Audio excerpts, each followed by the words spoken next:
Di warteg, begitu omset drop, bubar teman-teman. Pengelolanya nyerah. Dia bilang, ya nggak bisa Pak, saya nggak punya income Pak kalau caranya kayak gini, nggak ada untungnya.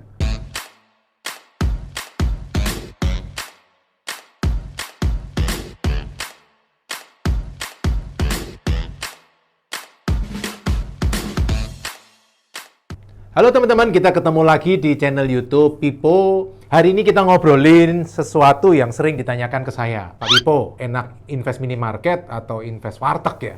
Akhir-akhir ini saya ada beberapa investasi warteg dan orang-orang jadi pada tanya, enak mana antara minimarket dengan warteg?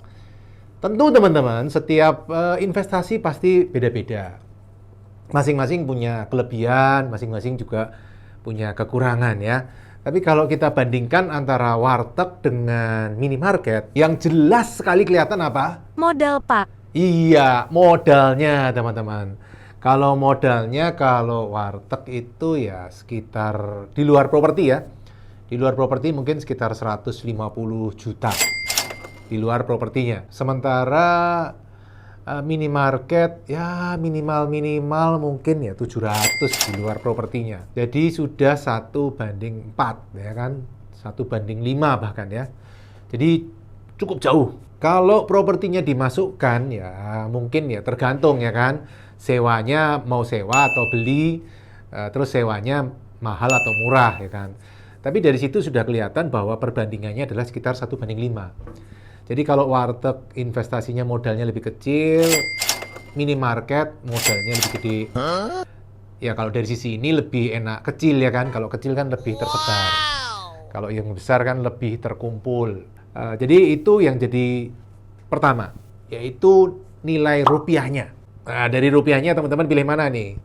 Kemungkinan pilih warteg ya, enak warteg Pak, kecil-kecil banyak dan bisa ini Pak, kelihatannya wow sekali.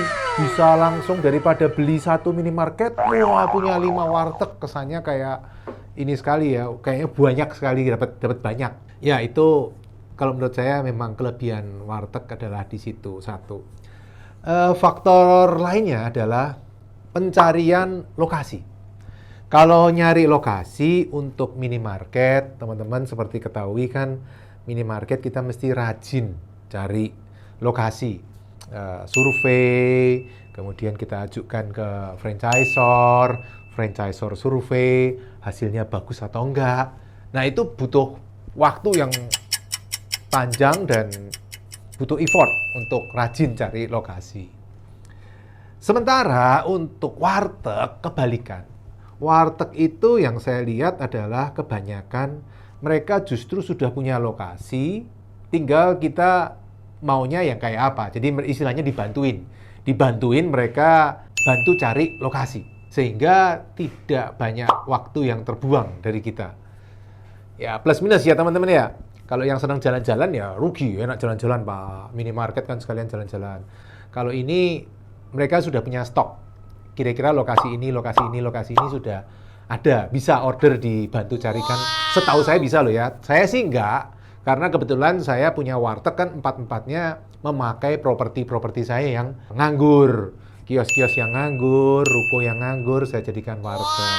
Tapi teman-teman yang lain yang kebetulan tidak punya lokasi, itu dibantuin untuk cari lokasi. Enak ya, jadi tahu-tahu sudah beres gitu. Walaupun demikian, secara lokasi memang dibantu cari. Tapi kalau dibilang luas daerahnya, maksudnya jangkauannya, minimarket menurut saya lebih luas ya, dari Aceh sampai sekarang mungkin baru sampai mana ya, Maluku atau Nusa Tenggara Timur kali ya, baru sampai situ ya, kurang dikit Papua. Sementara warteg ya mungkin Jawa kali ya, Jawa masih oke. Sumatera mungkin sudah agak kesulitan. Bukannya tidak mungkin, tergantung pengelolanya. Kalau pengelolanya mau ya bisa, tapi yang saya amati sekarang baru Jawa Bali yang mudah untuk bikin warteg. Jadi dari sisi lokasi seperti itu teman-teman. Plus satu lagi kalau yang saya lihat ya, properti yang dijadikan minimarket itu harganya naik, cepat naiknya. karena menjadi tempat berkumpulnya orang-orang. Orang-orang pada ngumpul di situ. Ya, satu minimarket kan mungkin sekitar sehari ada 300-400 orang yang datang ke minimarket. Bahkan bisa lebih kalau minimarket yang gede-gede, yang rame ya. Sehingga orang jadi seneng pada ngumpul di situ. Ada yang jualan gorengan, nanti ada yang jual buah, ada yang jual apa di situ-situ jadi rame. Sementara warteg prediksi saya mungkin sehari didatengin orang sekitar 100, 150 kali ya. Mungkin antara-antara itu. Sehingga tidak menjadi tempat ngumpul yang rame. Jadi secara properti menang minimarket. Udah berapa nih? Udah berapa? 2-1 kali ya. Minimarket 2 apa 1? Ya kurang lebih skornya segitu. Nah, kemudian perbandingan lainnya adalah selain itu adalah sistem manajemen. Manajemen jelas teman-teman, ya franchisor, minimarket pasti lebih profesional karena mereka timnya sudah terbentuk dari lama, sudah 30 tahun kali ya, bahkan lebih dari 30 tahun. Sementara warteg kan ya masih proses ya kan. Pasti, saya sendiri report kalau minimarket setiap tanggal 15, saya terima, lihat langsung sudah lengkap. Neraca ada, laba rugi ada, kemudian GL, General Ledger juga ada, lengkap semuanya. Sementara warteg report ke saya itu setiap hari melalui WA, reportnya kadang ada tulisan, hari ini belanja sayur berapa, belanja ayam berapa, telur berapa, yang mana ya sulit ya, saya verifikasinya juga sulit. Saya pernah coba-coba mempelajari, membandingkan beberapa warteg saya. Ya, udah mulai kebayang lah saya. Kira-kira satu orang itu makan ya 12.000 ya kalau nasi. Nasi satu porsi, 2 sayur, 1 daging, kira-kira ya 12 ribuan. Jadi sudah kebaca. Berarti kalau 12.000, makan berasnya berapa, udah ketaker. Jadi sebenarnya dari pengeluaran beras, saya sudah bisa naker kira-kira berapa orang nih yang makan di warteg sana. Sudah mulai ada gambaran. Nah, jadi balik lagi kalau sistem reporting, menurut saya bagus sistem minimarket. Ya, warteg butuh waktu untuk belajar. Kemudian yang terakhir adalah teman-teman, saya pernah ngalamin warteg tutup loh. Jadi sudah pernah bukan cuma makan asam garam. Oh sudah lengkap ini, asam ada, garam ada ya toh. Yang kecut ada, yang enak juga ada. Jadi kalau untuk warteg saya sudah masuk kategori sudah makan asam garam ya kan. Garamnya enak, asamnya kecut udah pernah. Kecutnya maksudnya tutup udah pernah. Yang saya amatin adalah karena warteg ini sistemnya bagi hasil.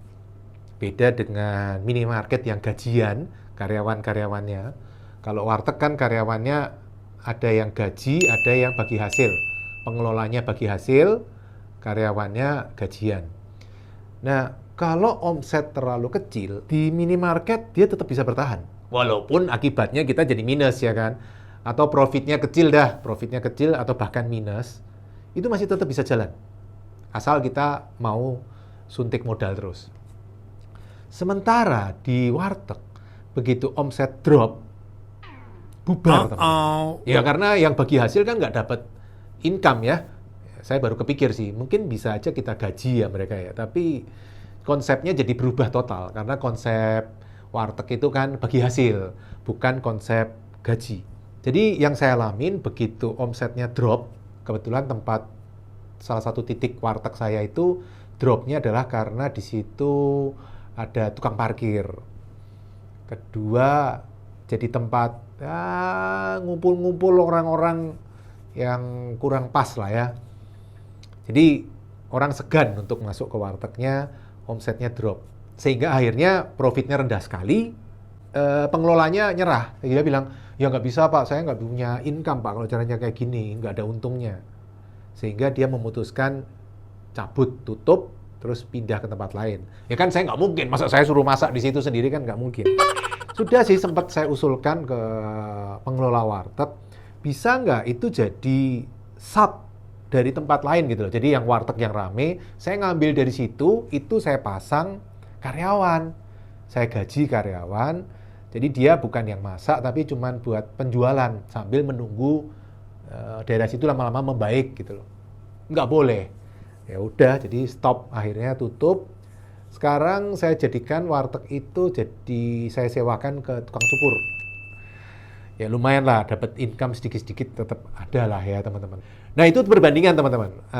Warteg dengan minimarket seperti itu. Masing-masing tentu ya punya kelebihan kekurangan. Nah, tinggal teman-teman lebih cocok yang mana. Apakah teman-teman lebih seneng minimarket, waralaba, atau warteg?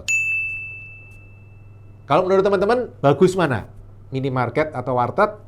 Nanti tulis di komen, kita ngobrol lagi di komen. Sampai ketemu di video yang lain. Salam Passive Income Property. Setelah mengikuti video hingga selesai, untuk yang belum subscribe, ayo subscribe channel Pipo Hargianto dan klik lonceng notifikasi untuk mengikuti video-video selanjutnya.